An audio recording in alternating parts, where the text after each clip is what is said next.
So let's try to get a little bit into the Mishnah at least. Give us now those who might not know. I would say that that Rob is somewhat of an authority on these kind of issues. The reason being that he studied these things in college. He teaches rabbinic literature at the Torah Resource Institute and has written numerous pages on these subjects. So, okay, just to clarify what I've said, I'm not a halachist. I'm not a posek. I'm not someone who is an expert in halachic minutia on this or that. So, in terms of Mishnah, that's also another way someone could study those texts. For me, I'm coming from a historian. I got a historian hat on, and that's the way I was. I'm sorry, and that's what I meant. I'm sorry to think of things. Yeah. Thank you for clarifying. But yeah, so the Mishnah, we've talked about this before. Mishnah, when we talk about it's attributed to the editing, the compiling and selecting and editing efforts of Judah the Prince. However, my father has recently made the case that is unsubstantiated.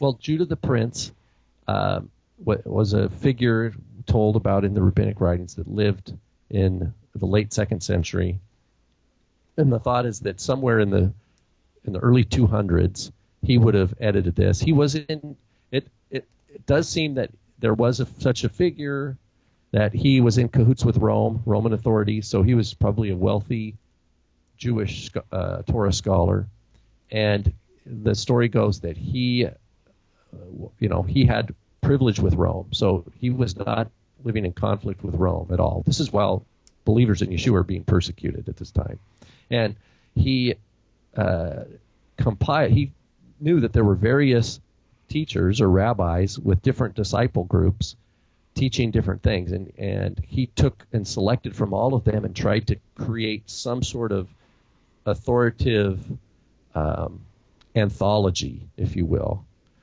And so by doing so, he had to, again, just like with an editor, there's stuff that didn't make the final cut. And then that became the source curriculum, and it was in Hebrew, of both the Babylonian Talmud and the Jerusalem Talmud. Okay, so but whenever the Mishnah came to be, by the time of the Talmud, it had pretty much been received as an authoritative halakhic code. Now, I'm not trying to nail you here, but my father recently has brought up the argument, and I think it's an interesting argument, that the first attestation that we have of Judah the Prince redacting or doing anything that in being attached to the writing of the Mishnah at all is in the Babylonian Talmud, which is quite a bit later. And he's just called rabbi. Rabbi says. So it's true that maybe maybe it could be someone else. Yeah, but the point is the first mention of him having anything to do with the Mishnah, it says that the Mishnah begins with Judah the Prince. It doesn't say that he wrote it. It just says it begins with Judah the Prince. Yeah, that's true. And even in the medieval Jews, there were two different traditions. That one is that he did codify it, but he never wrote anything down. That it was part of this oral learning. But in any event, wherever we get the Mishnah, wherever it comes from, the Mishnah seems to be popular among certain Aramaic-speaking Jews in Babylon and in up in Galilee. So you're placing this in the 300s, right? Or no, the 200s. So 100. Yeah, because by the end of the 300s, we have the Jerusalem Talmud is done. By the early 400s, we have the Jerusalem Talmud, and that's an Aramaic commentary on the Hebrew text of the Mishnah. So the Mishnah had to exist before the Talmuds. And there's the Hebrew text of the Mishnah and the Aramaic text of the Gemara are interacting with one another in those texts. So we know that they've at that point they had received this traditional text as authoritative and are arguing about what it means. A couple, 3 to 10 generations over the next several generations. So I'm sorry, say that again. So no, not the whole thing, but the Babylonian Talmud was written when? The Babylonian Talmud was basically finalized or redacted by 6th century. It's before Islam. That's the Mishnah. it had pretty much been put together. And the Mishnah is a key component. So the Jerusalem. Okay, I'm sorry. So we're talking Talmud. So when was the Mishnah? When was the Mishnah written? I'm sorry. The Mishnah had to exist prior to the Talmuds. Okay, we know that. Yeah. Okay. Because the Talmud's a commentary on the Mishnah, so it had to exist before that. And you're thinking that we have the final redaction of the Mishnah in the. Well, this is what they do. They say, okay, so the rabbis attribute it to Judah Hanasi. That makes sense because, it does seem that he was wealthy. He would have been a person that would have been able to do it. And he lived, at the end of the 2nd century. So, early 3rd section. But so in other words, we could slide that a little bit one way or the other, depending on whether or not Judah the Prince actually wrote it down. The point is, it's not 1st century, right? I mean, no matter where we place the Mishnah, it's late. It's not Yeshua's time. It's not the apostles' time. Okay, let me ask you this: why do you think it was written? Because there was a video. Maybe I should set this question up a little bit. There was a video recently that came out from a group in Jerusalem. They're trying to evangelize Jews as well. What they said was that the Mishnah was written to try to control the people. I disagree with that. Well, it's just like, in a way, I can understand why maybe what that person meant and agree with it in this respect. It's just no different than any other Jewish sectarian literature, like the Damascus document or the community rule at Qumran. It's legal code, a writing that presents itself as official legal code for the true Israel. Yeah, but why do you think it was written down? Why do you think that? See, because I think that there was more to it than that. I think that the goal of the Mishnah was this. You had the rise of what was then being seen as Christianity.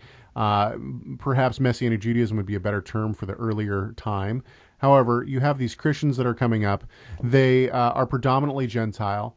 Many of them have rejected the Torah, and there's this rift between Christians and Jews. And the Christians are now starting to persecute the Jews as well. And everyone's persecuting the Jews. And the Jews are trying desperately to preserve not only their own religion and their own traditions, but they're trying to combat at the same time Christianity. And I think that right there is one of the most driving forces of the writing of the Jacob Mishnah. Neusner's made that argument, that basically we have to understand rabbinic literature is a post-Christian world responding in many different ways, not exclusively, because like with the Babylonian Talmud, they're also responding to Zoroastrianism and other things, but they're responding to the very powerful, strong claims of the apostolic writings. Not only that, they abandon Greek for the most part, even though there are 3,000 some odd Greek loanwords in rabbinic literature. They are staying clear of it. They basically a separation of language between Jewish Greek tradition, which had all manner of ancient texts that Jews wrote in Greek, and all those Jews kind of leave them, and they go, we're going to go the other direction. We're going to go to Babylon, and we're going to study in Aramaic, and we are going to try to fortify ourselves against these people that are claiming that Yeshua is the Messiah, etc. So I would agree with that. I think there's an effort to make a picture of what quote true, quote authentic Torah keeping looks like, and to set up certain people as teachers, and at the same time exclude those other teachers who claim to have similar authority but aren't keeping the rules the same. I think that a lot of it is direct opposition to Christian doctrine of the time. And when I say Christian, I mean Messianic Judaism or whatever you want to say, of those who were somewhat still in the synagogue but definitely believed in the Messiah Yeshua. But when my father brought this up to me, a year and a half ago or 2 years ago, the idea, and his view has been changing over the past year and a half as well on the role of the Mishnah within the Jewish communities. But when he brought that up to me, all of a sudden it was like I started to see a significant amount of texts within the Mishnah before I just saw them as halakhic rule. But all of a sudden I started to see them as direct opposition to specific things that were going on in the believing communities. You know, the idea that you're not allowed to wash, you know, that a person who doesn't wash their hands is a heretic. Why would they do that? Well, Yeshua's disciples didn't wash their hands. You know, the whole story of how, and I think this is later, but the whole story of how we're supposed to keep or take oral Torah as Torah, which is, you know, the voice comes from heaven and says, no, his halakha is right. You know, before that, the walls bow out in that story, and the stream goes upstream, and the carob tree is uprooted and thrown. I think that these are all specific oppositions to teachings and things that Yeshua himself did, and that were being taught by the believing community. So when I look at Mishnah, and Mishnah being the earliest, possibly the Tosefta, where do you place the Tosefta? Tosefta and Mishnah are of the same kind of genre. Some people put Tosefta earlier, like it's some of the edited stuff that was left out. It's hard to know for sure. So I take both of those and I look at here's another one, another big one. Who did Moshe see on Mount Sinai? Well, it was on Mount Sinai where God told him, I will raise up a prophet after you. Okay? And then we learned that prophet is Yeshua. Okay, but what does the rabbinic literature say? No, that on Mount Sinai, God transported Moshe to the study hall of Rabbi Akiva. Yeah. And it was Rabbi Akiva. And he saw Rabbi Akiva. He says, well, what a great Torah scholar. What's the end of his life? And then so God picks him up and shows him the end of Akiva's life, where he's reciting the Shema, and he has iron combs of the Romans tearing flesh from his skin as he dies. It gives his soul up. That's what the rabbis say that Moshe saw on Mount Sinai, was the martyrdom of Rabbi Akiva. And I'm like, okay, so yeah, there are many stories like that are earlier stories that the rabbis take and make their own. Like it's a story that's not originally rabbinic. They take it, spin it, make it their own, and what it does, it fortifies and kind of inoculates, I suppose, their disciples against the gospel. Yeah, and really solidifies their theology.